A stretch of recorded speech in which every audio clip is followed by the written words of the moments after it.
Hey there, and welcome. It's Monday and time for another Monday Mastery. It's showtime, as the system says, and it's time to rock and roll.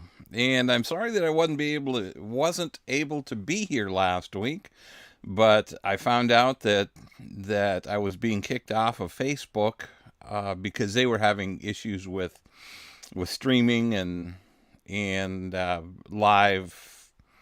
live events. So anyway, I apologize about that, and we can all kick Facebook around for that. So anyway, I hope you all had a great couple of weeks. I hope you had a beautiful weekend. It was a beautiful weekend here in the Kansas City area, in the low to mid 80s. Well, actually upper 80s, I think, on Friday, and it was nice. And then this morning, all of a sudden, I woke up. It was 66, and it was raining, which we expected, which we need. And by the time I got halfway through the morning, it was in running errands. It was down to low 50s, and now it's back into the 40s. So it's fall. So I guess we had 3 days of what we used to call Indian summer, and so hopefully we'll have a few more nice days left. But anyway, I wanted to continue with my last conversation about in random thoughts, and we talked about a couple of things about leaving past relationships, but this is going to veer a little different than even what I had posted. Hey, Addie and Nancy, glad to see you're both here, and it's and ultimately we're going to still talk about the same things, but it has to do with our beliefs. And really wanted to get into talking about online dating because so many people just tell me how terrible it is, and or that they will never do online dating because of all the horror stories they've heard. Yet I can talk to other people and they say, yeah, online dating is great. I've met some really great people. Personally, I've had a couple of poor experiences, but it's overall it's been a positive experience for me when I've used it. And I don't use it much. I haven't used it much in the last, haven't used it at all in the last year. And let's see, Addie says, Addie says, yeah, it can be a dumpster fire.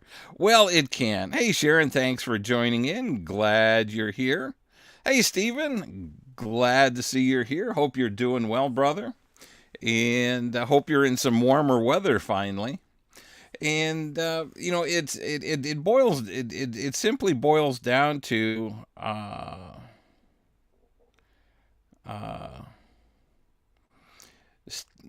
Stephen with a oh, Stephen with a PH. Yeah. Marion, North Carolina. Okay, awesome, Stephen. It's. I'm glad you're with us today.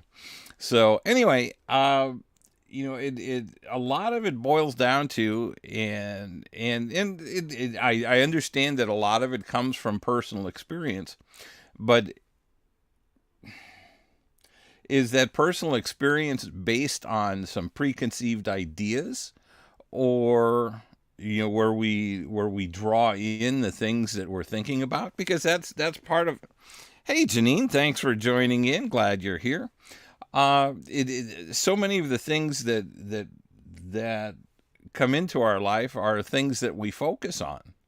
If we're focusing on the negative, if we're focusing on how terrible um, online dating is, then it's going you're going to have a bad experience. It's just that simple. It's and it goes back to the reticular activating system, and I've talked about that several times, maybe in different channels that I do. But the reticular activating system is the part of the brain that causes us to focus on or recognize the things that we're focusing on. If you go and buy a car, or go to start shopping for a car, and you find an absolute beautiful car that's the one that you want to get. Well, guess what? On your way home from the dealership, you're going to start seeing, whether it's uh, a Dodge Charger, or a Ford Focus, or a Chevy Camaro, or whatever car you're looking at. And typically, you're going to start noticing the ones that are in the color that you love. You'll notice the other colors, but if, for a particular car that you're looking at and looking for, that's what you'll start to recognize on your way home and for the next week or so. And as long as you're focusing on those things, that's what you're going to spot out and about. The same thing happens with online dating. If you're focusing on the negative aspects of online dating and dating in general, that you will get what you focus on. And hey, Phil, thanks for joining in. Phil says he's in Olathe, and so glad for the rain. Yeah, it's been, as I understand, it's been dry in the Kansas City area. So, and every once in a while you may hear some rustling of rain on the roof, but we'll take it tonight. Addie says mine has been by experience. Can't seem to talk to a man without him getting inappropriate within the first 10 minutes. Doesn't seem to matter the age or app. Don't get me wrong, I will still use online during online dating, but it's also so quickly depressing. Well, it can be, but Addie, and I'm not, I shouldn't say but. One of the things, Addie, that I'll make comment to is if they get inappropriate that quickly, well, guess what? You just weeded another one out. And that's part of what online dating is all about. It gives you an easier, well, I shouldn't say easier. It's an easy option to weed through a lot of people that you wouldn't normally meet in your daily walk through life. Now, that being said, there are going to be experiences that will go haywire. They will go awry. Now, the one thing that I do want you to do, Addie, is I want you to think about those conversations. And I'm not saying that you are, I'm not saying that you're not, but think about the conversation that led up to him getting inappropriate. And was there anything that you possibly could have said? And again, this is just an observation or a question. It's not, I have no comment either way, but I want you to think, is there something that you may have said or something in the conversations that may have led him down that road? And please, folks, don't get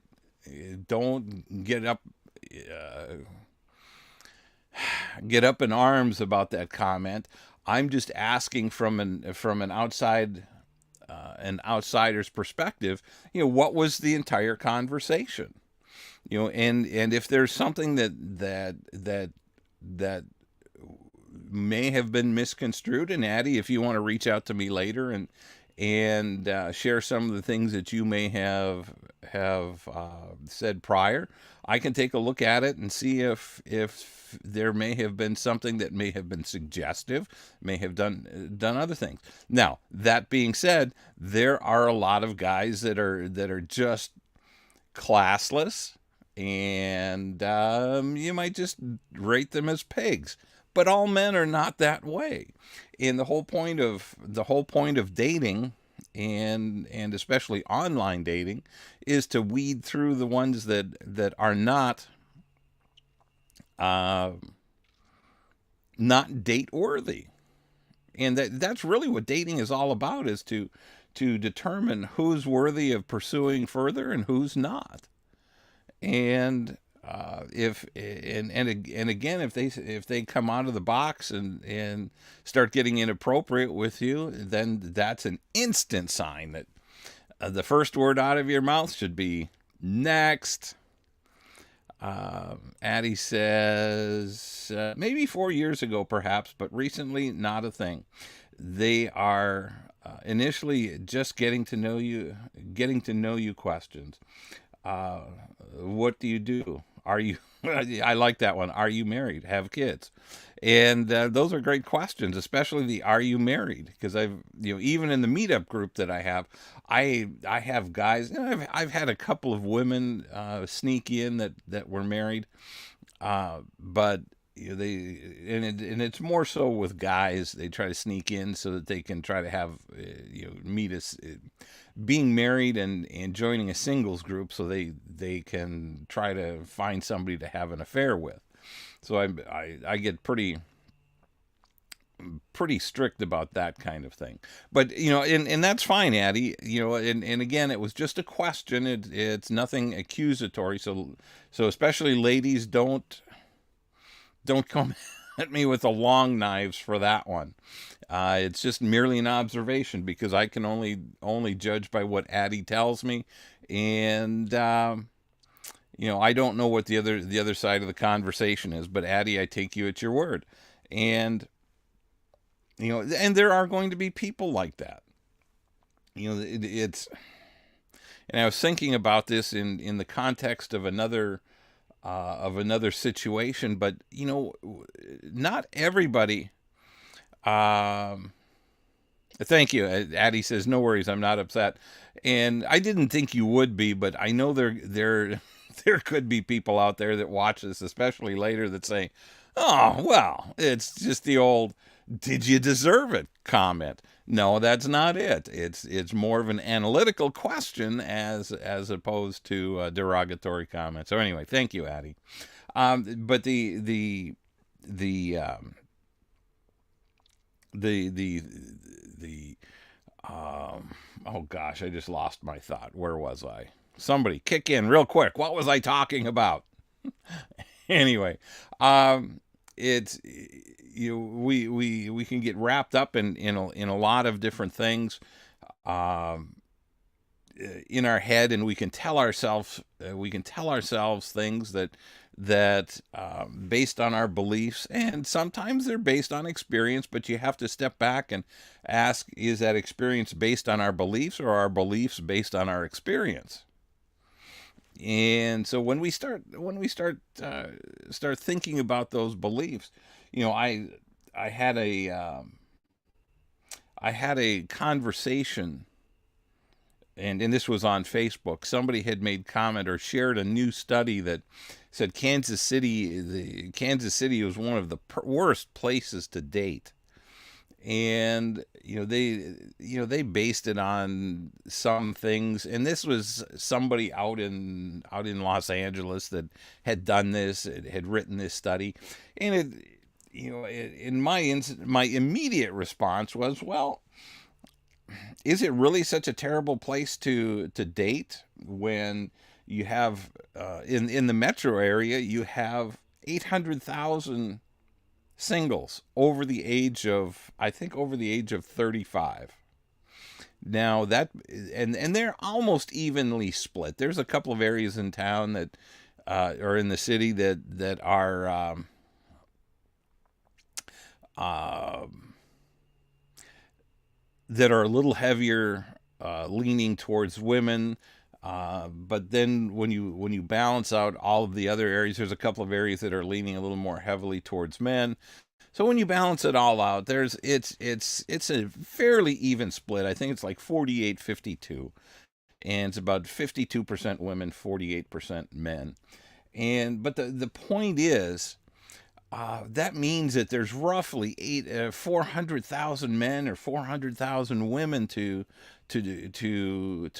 that are potential dates.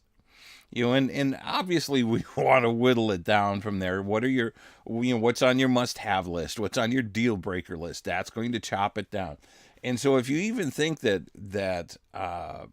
1% of that pool of people to date are actual possibilities, that's about 2,000 men or 2,000 women that have a high probability of being date worthy. And how many of you are willing to date 2,000 people? I'm willing to say, venture a guess that probably not too many. I mean, that's like having 5 dates a week for I think if I remember my number crunching correctly, it's like having 5 dates a week for 7.5 years and never dating the same person twice. So I mean, there's so many possibilities. We just have to be open open to those possibilities. Hey, Susan, thanks for joining in. Glad you're here. Susan says, please don't give up. I followed Rick's advice for 2.5 years, and then Mr. Right found me. There is someone for everyone, all in God's time. Awesome. And thank you so much for that. I love when people share their success stories. And I want to make a point there that Susan has found her soulmate, but the way she phrased that is he found her. So not only do you have to think about looking for your soulmate, you have to understand that your soulmate is looking for you also. And that raises a very good point, Susan. Thank you so much for that. Hey, Sheila, thanks for joining in. Sheila says, watch out for sending emojis while chatting or chatting online dating. Share with us some of the experiences of what you're referring to. I think I understand, but I want to make sure that I do. And Addie says, I know online dating can work. I've seen it happen. It's just another job I'm not emotionally ready to tackle on a full-time basis right now. And Addie, you can make that a full-time job. And the reality is that, or personally, I don't recommend spending more than a half an hour to an hour a day in the online dating arena, because it can become overwhelming. And if you spend too much time in any given day or any given week for that matter, uh,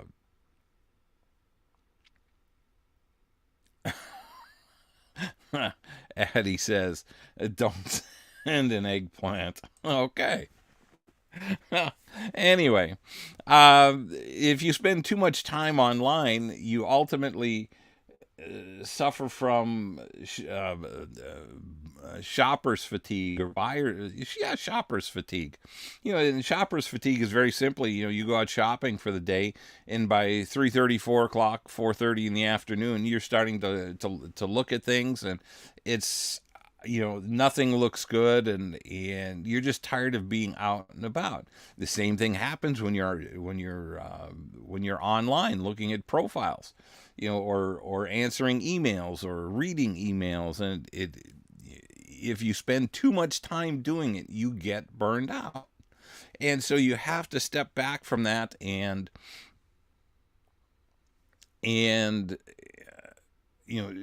keep your mind fresh, keep your thoughts fresh, keep your emotions fresh, because it's so easy to get burned out. It's exciting for the first few days to jump on and see who's there, and see who you can find. But like anything else, finding your extraordinary mate takes time. There was a great book out by I think it was by Henry Cloud, and he was talking about relationships and dating. I'll get to yours in a minute, Sheila. He was talking about relationships and dating, and one of the things that he wrote about was the fact that you have to date quite a few people. You can't expect to date just a handful, 3 or 4 or 5 people, and expect to find your soulmate. And he actually gave an assignment to one of his assistants who was having trouble finding a great relationship, and he said he had given the assignment to his assistant, and not fully thinking she was going to follow through with it to the letter, but he gave her the instructions to date a different person every day for 30 days. And she took him seriously, and it took her 26 dates, and she found a great guy to finally start dating. Now it doesn't say whether they remained together, or this book is probably 4 or 5 years old. It would be interesting to see if that was ultimately her soulmate. But the reality is she went through 26 people before she found one that was really worth dating and pursuing. And we have to understand that in today's society, with our ability to communicate, we have a lot of choices. And when I say communicate, I mean I'm talking through email, text, online dating. It's we don't have to wait. We don't have to find an event to go to anymore. We don't have to. In high school, we went to the football games and basketball games to see the girls that we liked, or we went to the school dance, or and then later in life it was going to social events, going to the bars, going to concerts, those types of things, and even going to those. The only time you'd get to talk to somebody really is either before the concert, the intermission, or after the concert, as everybody's filing out. So I mean, some of the opportunities that we had were not nearly as available as some of the opportunities that are available today. Uh, Man, that sounded kind of weird. Um, Sheila says, smiling kissy face. Winking can be taken as a sexual innuendo. Huggy face is too. Absolutely. That's absolutely correct. Um, and Sheila says, you learned that the hard way. I'm sorry you learned those lessons the hard way, but yeah, that. Even though we may intend it to be innocent, it can be misconstrued very easily, and that's that leads off into another topic that we texting and emails and such are very flat forms of communication. Emojis are just an extension of the text and email communication formats. It's and you have to be very careful, because normally we think about arguments starting through some innocent or joking or just some normal comments that are taken uh, taken in the wrong light. And I know I've done it, and I know comments that I've made, trying to say something in jest, and lo and behold, it's taken seriously, and all of a sudden I'm in deep doo doo because it was misunderstood. And I was just having a conversation with a lady this morning, a texting back and forth conversation, and she asked a question, well, did you mean this or did you mean that? So to me, instantly, that's a phone call. Let's just not let's just not go down a wrong road. And when you find yourself, especially if it's somebody that you've already got, if you're texting, you already have their phone number. It's it's uh, it's far better to start communicating verbally, because you can hear the voice, the tone, the intonation, the you can hear things: excitement, happiness, joy, sorrow. All those things start coming through, and then when you can talk to somebody in person, you get the facial expressions that make up an even larger portion of the context of the conversation. So it's not, when we start thinking about um, texting, emojis, while they can be cute, you just have to be use them judiciously, and not anything that has hearts on it is going to signify the stronger emotions and can be misconstrued, especially early on. Now, if you're, hey Geneva, thanks for joining in. Glad to see you. Glad to see you're here. So, and I kind of drifted away from the original content or the original context of of today's conversation, and I really do want to get back to this because I find that so many of our life decisions are based on our beliefs, and it's like today it was raining here. Now, and that was a fact. Now there are some people who are going to say, "Oh crap, it's raining. Now I got to dress differently. I've got to wear a raincoat. My hair is going to get wet. I've got to carry an umbrella. It's just and the inconvenience of it." Or no, I can't go outside. I can't go outside and play. Can't. Well, why not?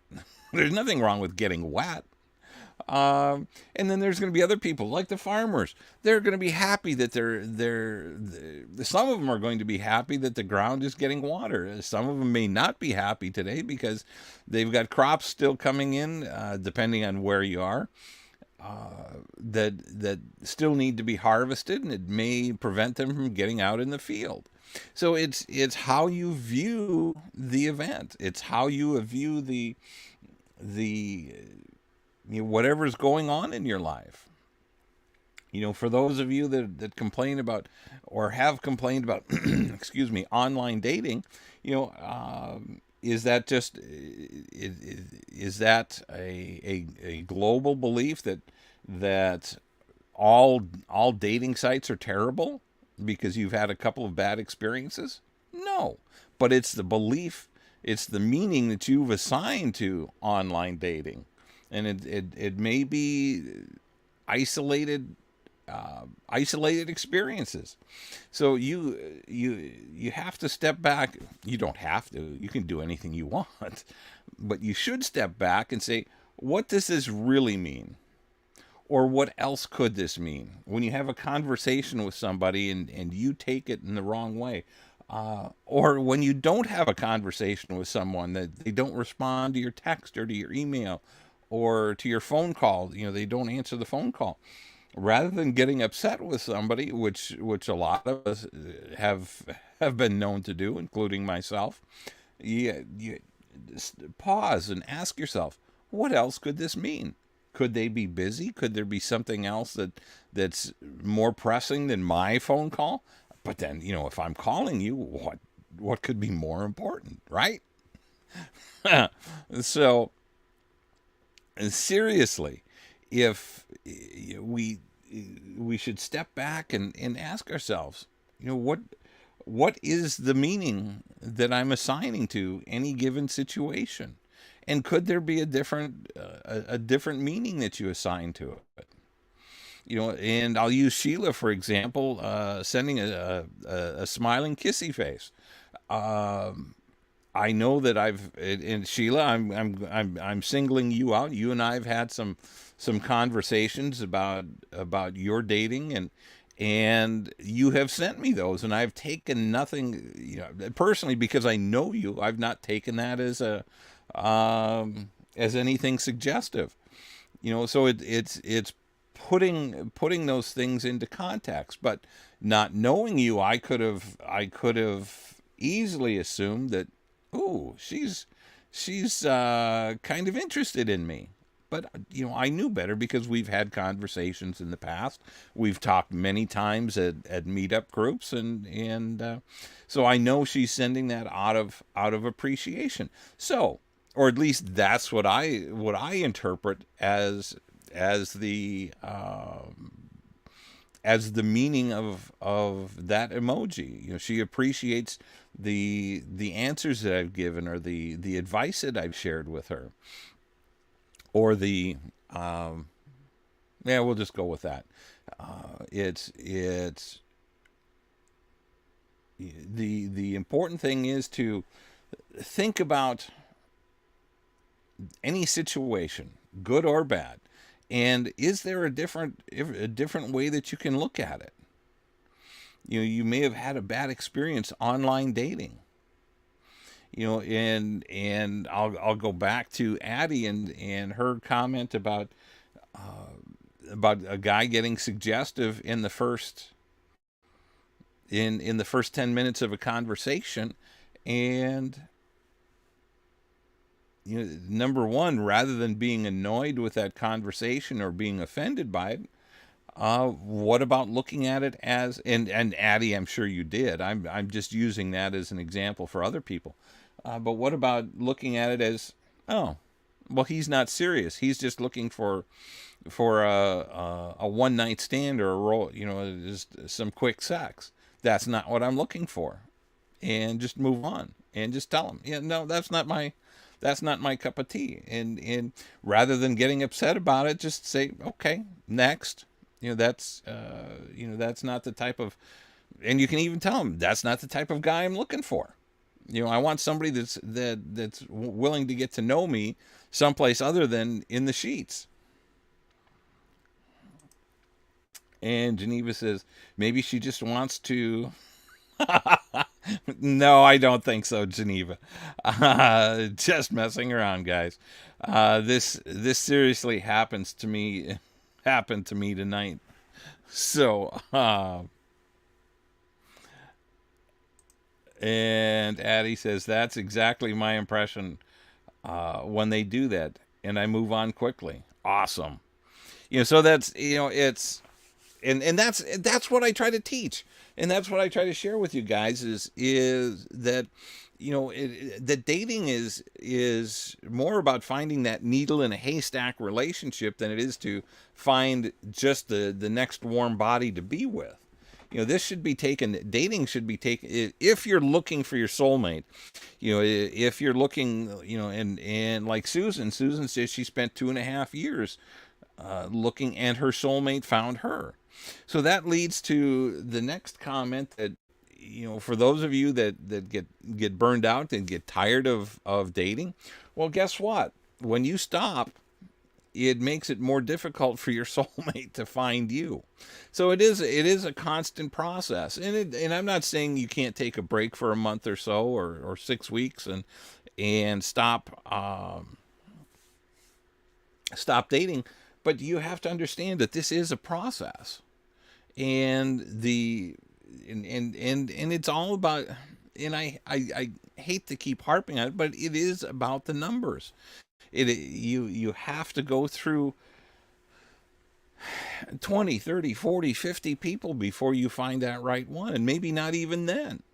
But you have to believe that your soulmate is out there. Thank you, Geneva. Geneva says great subject.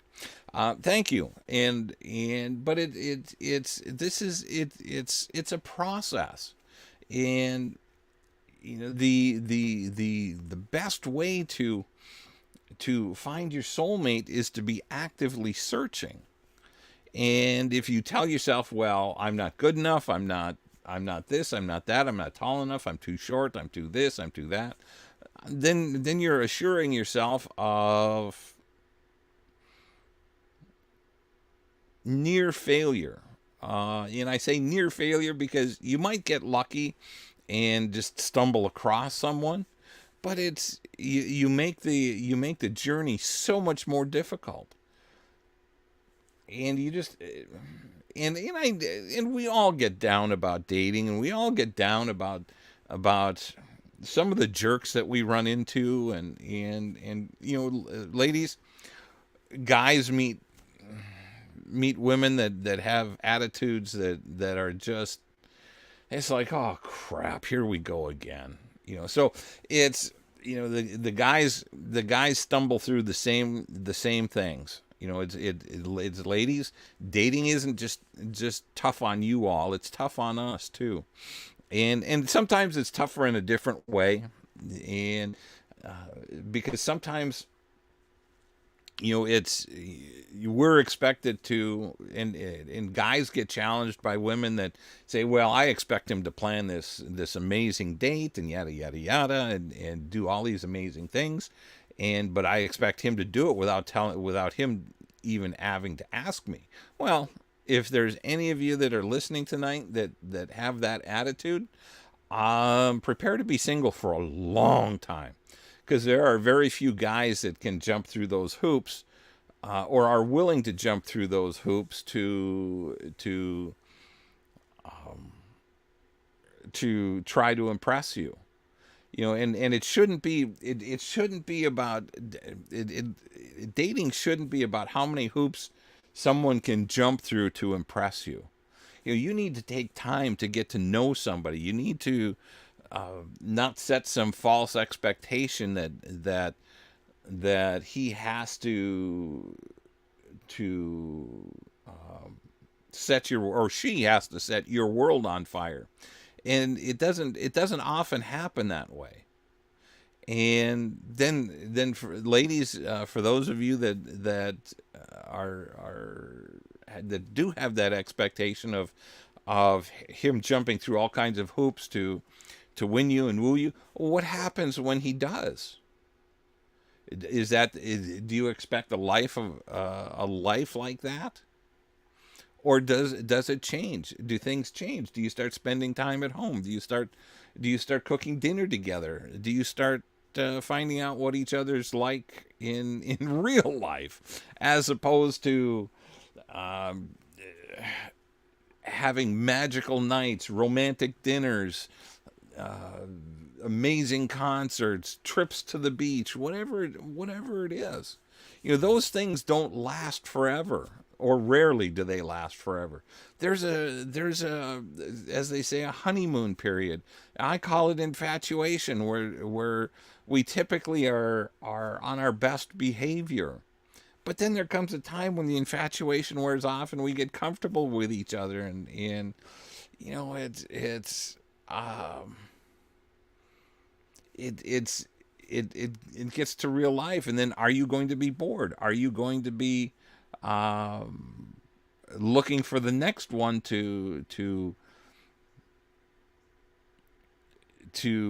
jump through hoops for you?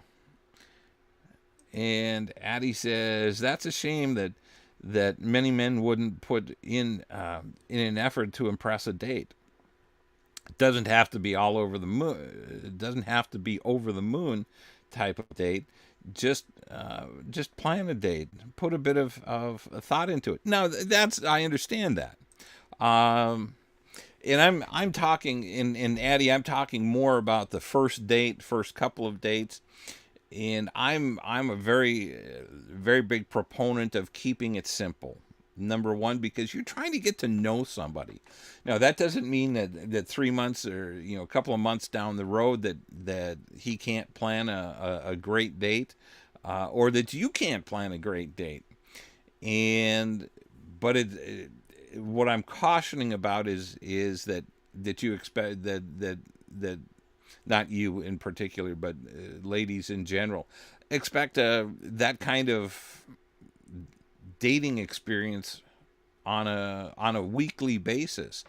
And it's just, I don't know that's realistic, unless he's independently wealthy and has all kinds of time to plan these things, and that his life eventually, or not eventually, but immediately, swirls around you.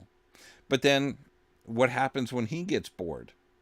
You know, um, I've just seen all kinds of issues with that when he gets bored, he's moving on to the next one. When you get tired of doing this thing or that thing, then okay, I'm on to the next one.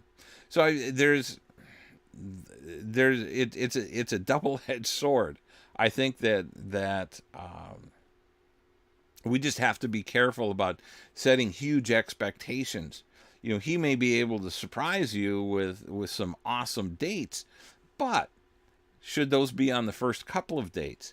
That's more of what I'm referring to. Find out if if he's even worth dating, or if she's even worth dating. Spend your time getting to know them in the first couple of dates. Go coffee or cocktails. Keep it simple.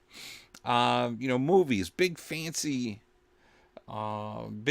production dates really don't give you a lot of time to get to know each other. Going to a concert doesn't really give you time to get to know each other, except driving to and from, depending on where it is. It's because you can't really talk or get to know each other in the middle of a live concert. And so and this is me. I'm more about keeping it simple, keeping it keeping it easy to date. Addie says, "Yeah, I'd hate for a guy to plan a date to a sushi restaurant, not knowing a girl would be allergic to shellfish." Well, see, and that's my point. That's exactly my point, Addie. Is that it takes time to get to know each other, and that's why I think it's so important to spend spend some time, coffee or cocktails. And on the first date, if it's coffee and or cocktails, guess what? Leave some extra time, or plan some extra time, that if it goes well, you can convert it to lunch, or going and doing something, or grabbing dinner, a quiet dinner after drinks. But I think if you leave it more fluid like that, you run the you create the opportunity for things to happen. But if you give yourself an hour, and that's it, well, you could be losing the opportunity to really get to know somebody in depth, if it's going well. Because there's nothing like the present. If it's not going well, there's no point in sticking around through uh, a candlelight dinner, or a romantic dinner, when there's no connection. When there's no and right from the beginning that yeah, this really isn't going to work. I have no interest. But here you are, stuck for 2 hours with somebody that you're not really sharing much interest with, or in much interest in. So there's and I get very practical about this stuff. I've lived long enough that yes, it's nice to think about all the romantic gestures, and please don't misunderstand me. Guys, bring her flowers, especially if she likes flowers, or do something nice for her all the time. It's those are the types of things that can score big points. And ladies, tell me if I'm wrong. Um, it's again, unless you have an unlimited budget, planning over the top dates becomes difficult. So anyway, and you have to have a lot of time to do it. The yeah, just the scene from the movie Hitch that came to mind is when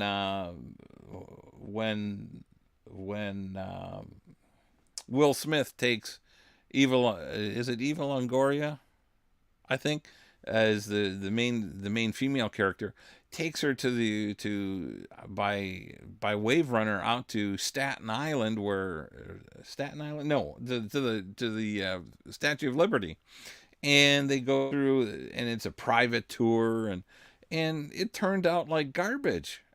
Even like Addie said, taking her to a seafood restaurant, and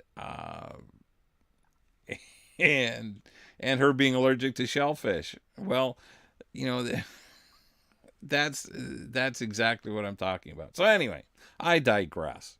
So what are some of your what are some of your beliefs about dating? Is it drudgery? Is it a chore? Or is it an adventure? Is it an experience? Is it the opportunity to get to meet somebody new? And Geneva says it's it's really just about effort, to be honest.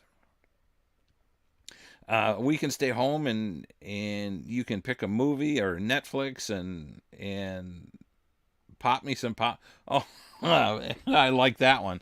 Pop me some popcorn and us cuddle. I'm all set. I mean, once in a while, big surprise. Big surprises are nice, but people will be burned out for sure. Absolutely, and that's God. You're a woman after my own heart, Geneva. uh, Fresh homemade popcorn on the stove. And I'm not talking about. I'm not, guys. If you want to impress a girl, make homemade popcorn, not popcorn in a bag or in a microwave. Good Lord. If you want to learn how to do it, just text. I'll tell you how to do it right now. You use a big tablespoon of coconut oil and the best popcorn I've found is the Walmart brand, the Great Value brand, just the yellow corn, and the best stove to make it on is a gas stove. I don't know why. They both get up to temperature, but I've just found that the best popcorn comes from on can be made on a gas stove. It's just I don't know that if it's because it heats up evenly, but oh my gosh, it's almost and then you can put on your own stuff. But for me, I'm just a salt. I don't put any butter on it, and but it's so close to movie type popcorn that and it pops up really nice and crisp. So anyway, so there's my cooking tip for tonight. Um, Geneva says nothing like the fresh popped homemade popcorn. Yeah, it's awesome.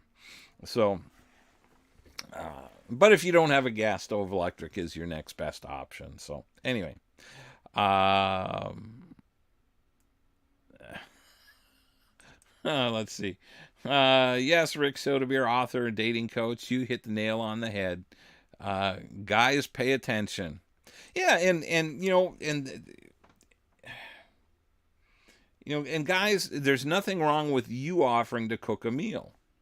Surprise her by and it doesn't have to be a big over the top production. It can be a simple meal.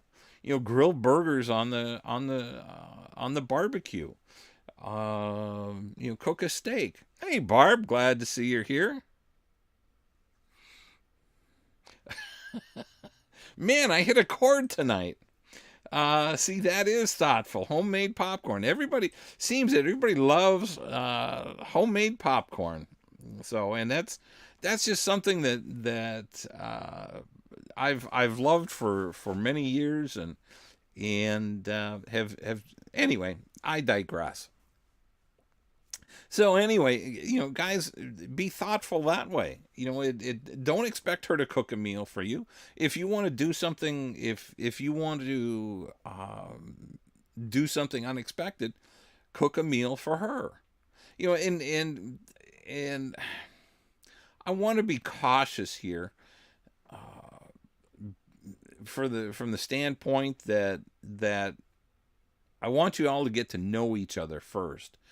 Um, Ending up at one person's house, or at his house or her house, you have to be very cautious, because let's face it, you start having a good time, you start kissing and hugging, and pretty soon the next thing you know, the clothes are starting to fall off, because when you start kissing passionately, uh, you know the hormones start raging, and pretty soon you're in bed, and I don't want to encourage that. I want you to be able to have a good time, but being at each other's home too soon, allows you to get into bed way too quickly. Addie says, keep in mind, these are all date ideas for after the first several dates. Sorry, not coming over for dinner or movie and popcorn until I feel we could be going someplace serious. And that's just what I was saying. Thank you, Addie. I appreciate that. That's exactly right. And so we have to think about those things and keep that in perspective. So anyway, nobody's really popped in or chimed in to say, what they've believed, how dating is for them, whether it's a chore, whether it's an adventure, whether it's just kind of a in the middle. What are your beliefs? How do you view dating? And you know, are your views about dating keeping you from finding your soulmate? And Geneva says the guy I'm kind of seeing on and off. We were supposed to make homemade pizzas at his place one night. Well, I get there and he had no pizza crust, and he actually already made the pizzas out of hot dog buns. Okay, the sweetest thing ever. I was thinking the guy had it together to take over. It was it was very thoughtful.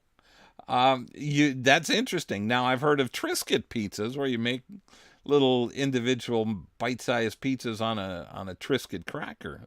Interesting. I've never heard of pizzas out of hot dog buns. Um, when I was dating casually, it was fun, but when I'm trying to find my soulmate, it hasn't been as much fun. And Addie, and I understand that. And Geneva, I'm going to get back to you in a second. Addie, when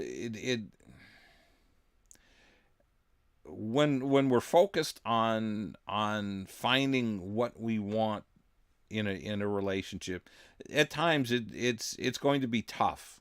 But it's to a person, every soulmate couple that I've interviewed, that I've talked to, has said exactly the same thing, that their mate has brought more to the table than they ever could have imagined. And when we're looking for that type of relationship, we can't expect it to happen overnight, as much as we'd like to. And I know I would. That I don't necessarily like going through my story, um, every time I go out on a first date. That gets boring. That gets tiring. We've all told our story 100 times, or maybe not.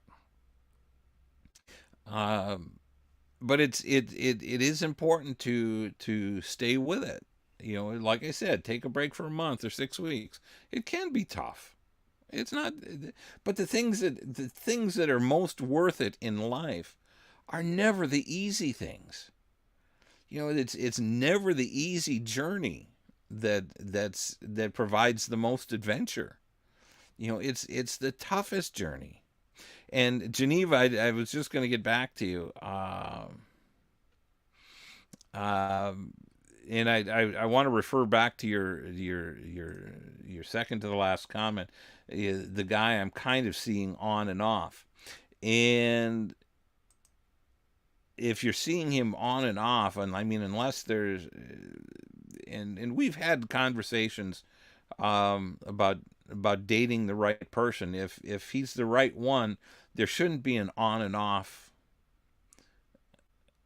There shouldn't be an on and off switch in that relationship.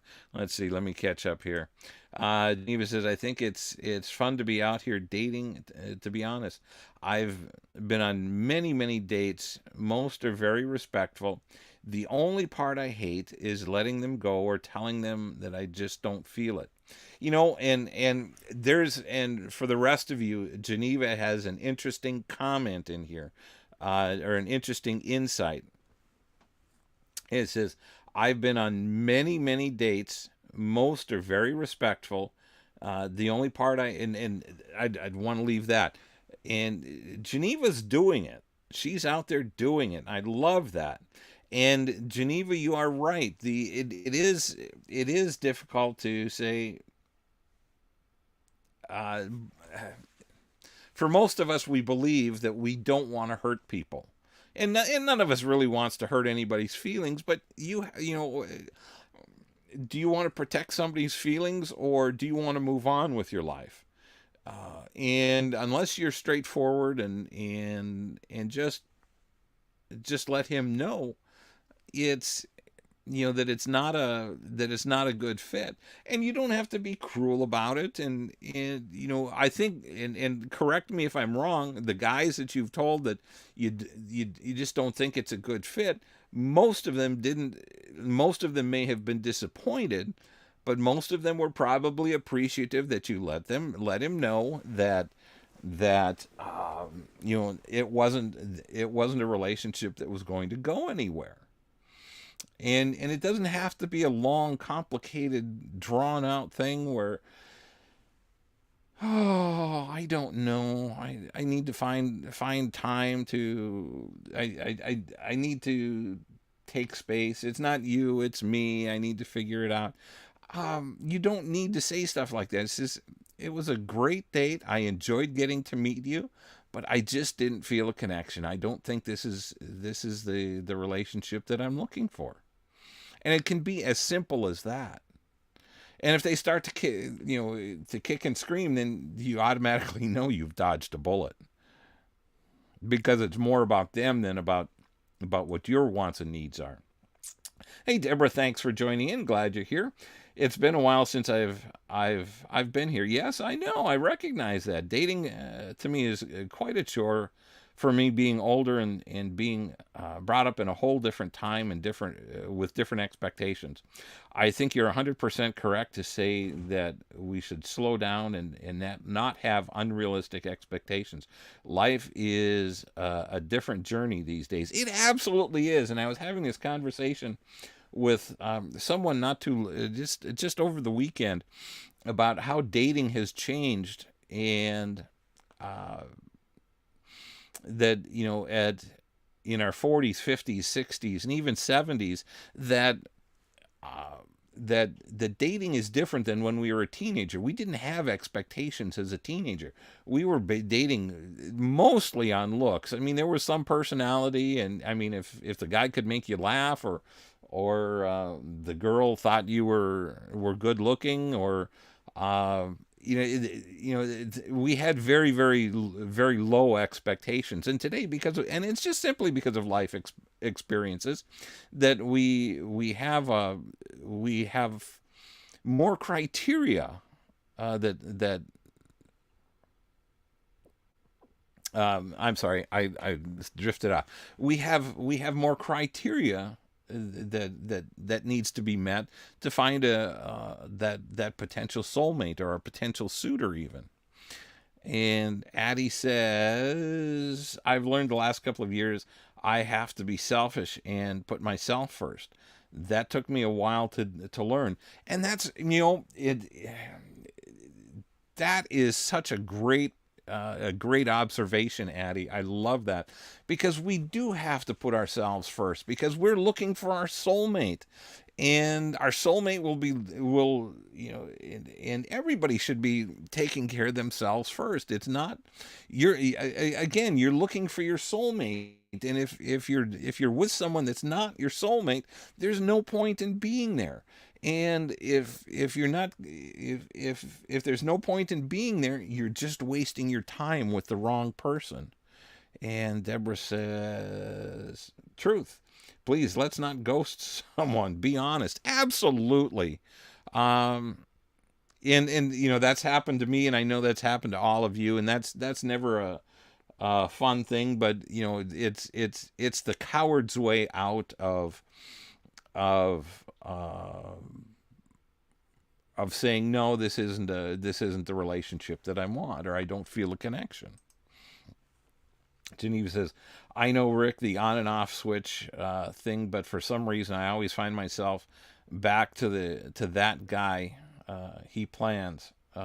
he plans little dates or just time to spend together to get to know each other. So weird. I might even have my walls up, to be honest, but I'm trying to get better about allowing him to show me. Um, and you don't have to share. Well, hang on. Let me check this. I feel very safe with him, but I'm still guarded. Maybe it's because he has shown me he isn't going nowhere. But again, I don't. Oh, because he isn't going nowhere. But again, I don't want to take advantage of him either, Rick. I might be a complete mess. Yeah, maybe and maybe not. Here's the questions that I'll ask you, Geneva. Uh, Number one, does he have everything, or is he showing you everything on your must-have list, or are you seeing everything on your must-have list in him? Does he have any of your deal breakers? This should be the first the your first line of defense, so to speak. This should be your the entry level uh, the entry level questionnaire, survey, whatever it is. Does just because makes you feel safe, that doesn't mean he has everything on your must-have list. That doesn't mean he doesn't have any of your deal breakers. And I'm always get concerned when there's when there's the on-off switch, or it's a revolving door relationship. Just because you feel comfortable with him doesn't mean he's the right one. And you could be right. It could be the fact that you have your walls up and you're guarded, and which can be a good thing, but you also have to get to a point where you let those walls down to a certain extent to be able to let the love in, because the walls you build up to protect your heart are going to be the same walls that prevent the love of another person from coming in. So those are, those they're, the walls are there to protect you, but they also keep out what you're looking for. So keep that in mind. Addie says, I was always so worried about hurting a man's feelings, and not anymore, right? Um, just half joking there. And there's nothing, and I go back to the question: who controls your feelings? And to a person, you should be saying, no one but me. Not me, but you yourself. Um, you're the only one that can control your feelings. If anybody else controls your feelings, it's only because you're giving them the power. You've given away your control of your own feelings. So, think about it from the other aspect. Who controls their feelings? They do, unless they've given you the power to control their feelings. And if they've given you that power already, that's probably not an emotionally healthy person to be with. So, when we think about hurting somebody's feelings, it only really becomes hurtful if you're not telling the truth, if you're saying things intentionally to be hurtful. And I don't think any of you are trying to do that. I think it's all a matter of just being tactful, and it doesn't have to be complicated. You don't have to think up some great story about it's not you, it's me. I'm just worried. No, it's just, hey, this has been fun. This has been fun. I like you as a friend, but I just don't feel the connection. You don't even have to say that. You don't even have to put them in the friend zone. You say, I just don't feel a connection. I don't feel a spark here. That I want to pursue. Getting to know you any further. We can be friends. We can say hi to each other when we're out and about, but that's as far as it goes. And when you look at it in those terms and keep it in those terms, keep it simple. If they give you any grief, it's all because the relationship was all about them. It was about what they wanted and what they needed and what they desired. It didn't have anything to do with you. And you know, any mature person is going to realize that, hey, okay, I'm not her cup of tea. I'm not his cup of tea. And it's just a matter of accepting it and moving on. If they're not, if they're going to argue with you about it, well, you don't know what you're missing. You're just giving up a great relationship. I have this, I have that, or I can provide you with this and that and that. Then you just automatically dodged a bullet, or should recognize that you dodged a bullet, and and uh, and and just realize that they were trying to subject you to their wants, needs, and desires without any concern for what your wants, needs, and desires are. Phil says, keep up the good work, Addie. Dating is, and I'm reading this now because I hear from you guys from time to time that you don't get to see other people's posts. Dating is a little like gardening, watering, weeding, and and feeding what you want to grow. Uh, Phil likes gardening. That's awesome. That's a great example. And Geneva says, we are not sexual, by the way, just to clear the air on that. Uh, have had many opportunities, but we haven't. Awesome, that's good. I like that. Uh, I'm going to look at my must-have list. It's been a few since I looked at that. Yeah, and Geneva, here's what I'm going to recommend. Keep that with you at all times. Number one, so that after a date you can pull it out and look at it and say, does he have everything that I'm looking for, or are there any red flags or deal breakers that I see? Number one. Number two, as you date, you'll start to find things that you might want to add to that list. This guy might have, one of the things that you said is he makes you feel safe, and that can be an important must-have. Whether this is the right guy or not, it's it that remains to be seen. But if making you feel safe is important to you, then that should be on your list. That should be a must-have, and you can and uh, your list will get a little bit longer, and the criteria, the bar gets raised a little bit higher each time that you meet somebody and add something to your list. But then that's narrowing down even further who qualifies and who doesn't. Keeps you from settling for less than extraordinary. And I'm all about not settling. And Geneva says, I have pretty high morals, so I'm going to do more self-evaluation. Well, that's awesome, and I want to jump back. I'm glad you haven't slept with him yet, because that complicates things even more, especially in the early phases of a relationship. So anyway, well, with that, we're well past the top of the hour, and you guys have had some great comments, and I'm thrilled with how much you all have shared. I hope this has been helpful for you all, and I may just keep doing random topics, just nothing overly planned. We veered off the main topic, as I thought we would. There's a couple of other things that I had thought of that I didn't cover, but you never know where these conversations are going to go. And I'm so glad that there's a couple of you that have shown up. Geneva, it's been a little while since we've talked.